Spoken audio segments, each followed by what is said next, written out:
Hello students, welcome back to my YouTube channel. आज के video में हम जो हमारा सब्जेक्ट है business ethics BBA first year first semester का, उसमें प्रीवियस वाले वीडियो में मैं आपको वैल्यूज़ के बारे में बता चुकी हूँ। वैल्यूज़ का एंटायर कंसेप्ट, ठीक है, उसका कैसे स्टार्टअप होता है, वैल्यूज़ कैसे आती हैं हमारे अंदर, उसका मैंने डायग्राम के थ्रू आपको समझाया हुआ है कि वैल्यू कैसे कैसे हमारे पास आती हैं। पहले वैल्यू शेप करती हैं, फिर उस चीज़ पे हम बिलीव करने लगते हैं, देन वही चीज़ें हमारी परसेप्शन पे आती हैं, वही हमारे एटीट्यूड में झलकने लगती हैं, वही हमारा बिहेवियर बन जाता है, हमारा इंटरेस्ट और पर्सनालिटी में वो चीज़ें दिखने लगती हैं। उसके बाद में हमने कैरेक्टरिस्टिक्स डिस्कस किया था वैल्यूज़ का, देन हमने उसके ऑब्जेक्टिव्स पढ़े थे। ठीक है, आज के वीडियो में हम डिस्कस करेंगे क्लासिफिकेशन ऑफ वैल्यूज़।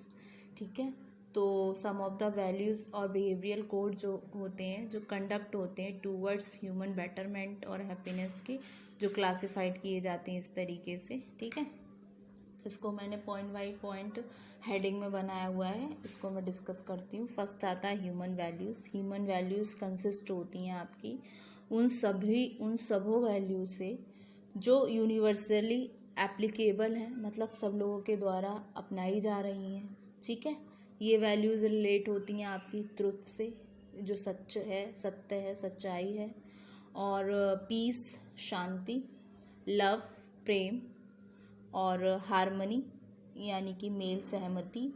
ठीक है, नॉन वायलेंस अहिंसा, और एप्रोप्रिएट एथिकल ह्यूमन बिहेवियर। ठीक है, ह्यूमन वैल्यूज़ में कंसिस्ट होती हैं आपकी वो सब वैल्यूज़ जो यूनिवर्सली एप्लीकेबल होती हैं सभी लोगों के द्वारा, जितने भी पीपल होते हैं उनके द्वारा। ठीक है, फिर सेकंड आता है आपका सोशल वैल्यूज़। सोशल वैल्यूज़ क्या कहती हैं? ये आपकी कुछ निश्चित क्वालिटीज़ और बिलीव्स होती हैं जो कि शेयर होती हैं within a specific culture और ग्रुप ऑफ पीपल। तो क्या है? Social values are certain qualities and beliefs that are shared within a specific culture और ग्रुप ऑफ पीपल। ठीक है, तो दीज वैल्यूज़ इंक्लूड टॉलरेंस। इसमें क्या क्या इंक्लूड्स होती हैं आपकी? टॉलरेंस और म्यूचुअल रेस्पेक्ट, अंडरस्टैंडिंग, और आपका को existence, cooperation, coordination etcetera for the good of one and all. ठीक है, फिर नेक्स्ट आती है आपकी बिजनेस वैल्यू। बिजनेस वैल्यू क्या होती हैं? इसमें आपकी कंप्राइज होती हैं all those ethical behavioural aspect. इसमें सारे होते हैं आपके वो ethical behavioural aspects in all business dealings and transactions होती हैं, जिसमें इसमें आपके हारमोनियस और होलिस्टिक बिजनेस प्रैक्टिसेस आती हैं जो इंश्योर करती हैं ग्रेटर कस्टमर सेटिस्फैक्शन को। ठीक है, while business values can not bypass profit earn reasonably and ethically respecting the laws of the land. ठीक है, इसका सिर्फ मतलब ये नहीं है कि सिर्फ प्रॉफिट अर्न करना हो, बल्कि ये क्या है, ये रेस्पेक्ट करता है जो भी लॉज होते हैं, ठीक है, उनको। तो business can ethically survive if customers are encourage to thrive. ठीक है, फिर नेक्स्ट आती है आपकी कम्युनिटीज़ वैल्यूज़। कम्युनिटी वैल्यूज़ में कंसिस्ट होते हैं आपके रूल्स जो फ्रेम्ड होते हैं वेलफेयर और डेवलपमेंट के लिए कंसर्न्ड कम्युनिटी।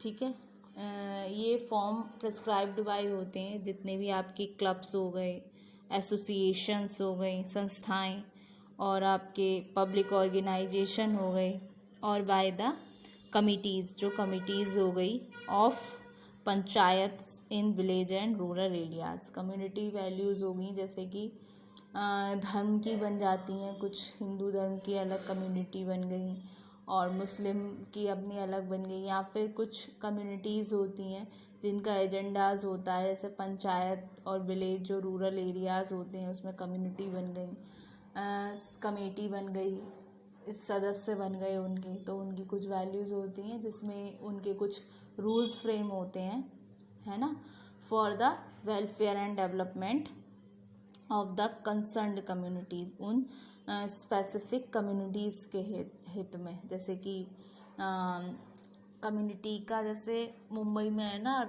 बाल ठाकरे की एक कम्युनिटी बन गई है उनकी, मराठा लोगों के लिए। तो उस तरीके से ये एक एग्जांपल है, कोई उनको ही मैं स्पेसिफिकली नहीं ले रही हूँ। एक कम्युनिटी में जैसे कहीं रामलीला कमेटी बन गई, इस तरीके से वो वेलफेयर में होता है ना, डेवलपमेंट ऑफ कंसर्न्ड कम्युनिटी। ठीक है, रामलीला कमेटी में पैसा वैसा इकट्ठा होता है, तो जब रामलीला होती है उस समय उस चीज़ का इस्तेमाल होता है। तो ये कम्युनिटी वैल्यूज़ हो गई। नेक्स्ट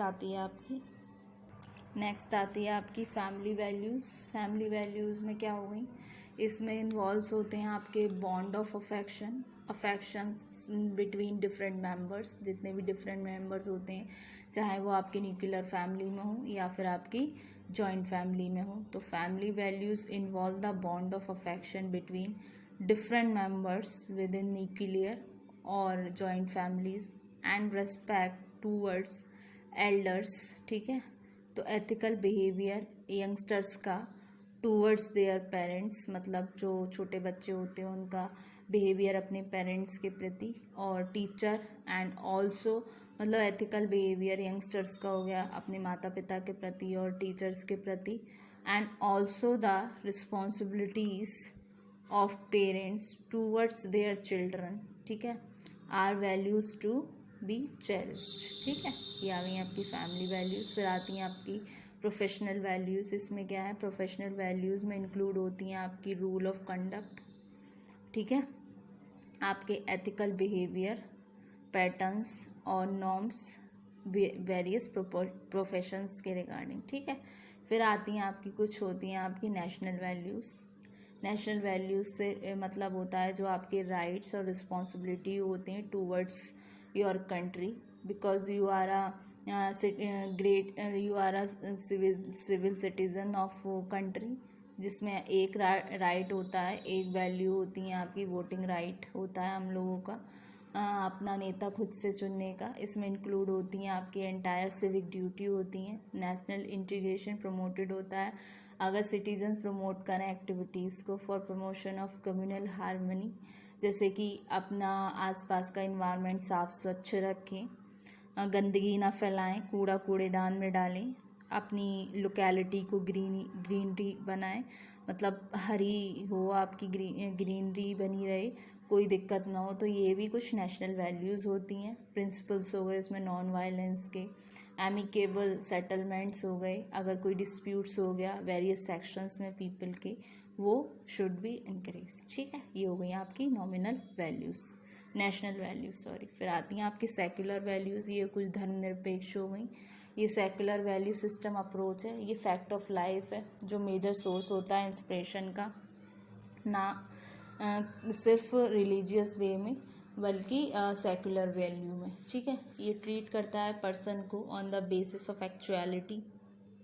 सेकुलर वैल्यूज़ फोकस करती हैं आपके प्रैक्टिकल ओरिएंटेशन पे, इंडिपेंडेंट एफर्ट्स पे। ठीक है, और ये वैल्यूज़ फोकस हो रही हैं साइंटिफिक फैक्ट्स पे, जो एम्फसाइज करती हैं कि देयर इज़ नो सुपीरियर और इन्फीरियर कास्ट। ये बोलती हैं यहाँ पर ना तो कोई बहुत ऊंची कास्ट है ना ही कोई निचली कास्ट है, ये सेम वे में ही एक दूसरे को देखती हैं। इसमें ना तो कोई सुपीरियर है और ना ही कोई इन्फीरियर रिलीजन होता है। सारे जितने भी ह्यूमन बीइंग्स हैं वो एक समान है, सारे भगवान के बनाए हुए हैं and should be treated in the same manner, और सारे एक ही मैनर में ट्रीट किए जाने चाहिए। तो ये जो वैल्यूज़ हैं जो हमें इस तरीके की चीज़ें बताती हैं, वो हो गई हमारी सेकुलर वैल्यूज़, यानी कि धर्मनिरपेक्ष मान्यताएं। ठीक है, फिर आती हैं आपकी स्पिरिचुअल वैल्यूज़। स्पिरिचुअलिटी का मतलब होता है एक तरीके से कॉन्सेप्ट ऑफ सोल और the feelings what we have in our heart. मतलब स्पिरिचुअलिटी का मतलब होता है, ये कंसेप्ट होता है रिलेटेड टू आवर सोल, जो फीलिंग्स हैं जो हमारे आंतरिक हृदय में है, ये वो चीज़ें होती हैं जो रियली अफेक्ट करती हैं ह्यूमन बीइंग को, जो कहलाती हैं आपकी स्पिरिचुअल थिंग्स। स्पिरिचुअल वैल्यू होती है मैनेजर के रिगार्डिंग सजेस्ट करना, having of position of positivity लाना, और on having a higher level और कंसाइसनेस, और जिसका मतलब होता है मैनेजर को अवेयर होना चाहिए पॉजिटिवली, और नेगेटिव इफेक्ट ऑफ उसके एक्शन और डिसीजन अंडरटेकन होने चाहिए जो कंसाइजली परफॉर्म्ड है। ठीक है, तो ये हो गई आपकी स्पिरिचुअल वैल्यूज। तो स्टूडेंट, आज के वीडियो में हमने डिस्कस किया जो हमारी टाइप्स ऑफ वैल्यूज़ थे, यानी कि जो आपकी क्लासिफिकेशन ऑफ वैल्यूज़ था, जिसमें कुछ वैल्यूज़ आपकी बिहेवियरल कोड ऑफ कंडक्ट हैं टूवर्ड्स ह्यूमन बेटरमेंट और हैप्पीनेस के रिगार्डिंग, जो क्लासिफाइड की जा सकती हैं। इनको 9 कैटेगरी में रखा हुआ है। फर्स्ट में आपकी ह्यूमन वैल्यूज़ आ गई, सेकंड में आपकी सोशल वैल्यूज़ आ गई, देन आपकी बिजनेस वैल्यू थी, फोर्थ में आपकी कम्युनिटी वैल्यू थी, और फिफ्थ में आपकी फैमिली वैल्यूज़ थी, सिक्स में आपकी प्रोफेशनल वैल्यूज़ थी, सेवन में आपकी नेशनल वैल्यूज़ थी, एट में थी आपकी सेक्युलर वैल्यूज़ यानी कि धर्मनिरपेक्ष, फिर लास्ट में थी आपकी स्पिरिचुअल वैल्यूज़। तो होप सो स्टूडेंट, आज वाले वीडियो में ये टॉपिक आपको काफ़ी अच्छे से समझ आया होगा, क्लासिफिकेशन ऑफ वैल्यूज़। अब जो हमारा नेक्स्ट वीडियो आएगा उसमें हम आगे और भी चीज़ों को एथिक्स से रिलेटेड डिस्कस करेंगे। ठीक है, तो स्टूडेंट, आपको ये वाला लेक्चर काफ़ी अच्छे से समझ आया होगा। इसके आप पॉइंट बाई पॉइंट नोट्स भी बनाते जाइए। सिर्फ वीडियो देखने से कुछ नहीं होगा, आपको नोट्स भी बनाने पड़ेंगे, जो कि इन फ्यूचर आपके लिए काफ़ी हेल्पफुल साबित होंगे। ठीक है, तो सारा कुछ कंटेंट है इसमें, सारा मैंने खुद से लिखा है, तो आप इसको भी लिख लीजिएगा। मैं लिख सकती हूँ तो आप भी लिख सकते हैं। ठीक है, तो सारा कुछ आपका इसमें है, तो आप इसके नोट्स बना लीजिए प्रॉपर। ये हेल्पफुल होंगे आपके एग्ज़ाम के लिए। ठीक है, इधर उधर से आपको नोट्स कलेक्ट करने की ज़रूरत नहीं पड़ेगी, मैं तो करवा ही रही हूँ। ठीक है, तो स्टूडेंट, आपको ये लेक्चर समझ आया काफ़ी अच्छे से। नेक्स्ट वाले वीडियो में हम आगे और डिस्कस करेंगे। Thank you very much. अभी के लिए आप इसको अच्छे से देख लीजिएगा, वही बार बार देखिए वीडियो को, समझना है तो फिर पूछ लेना। Thank you very much.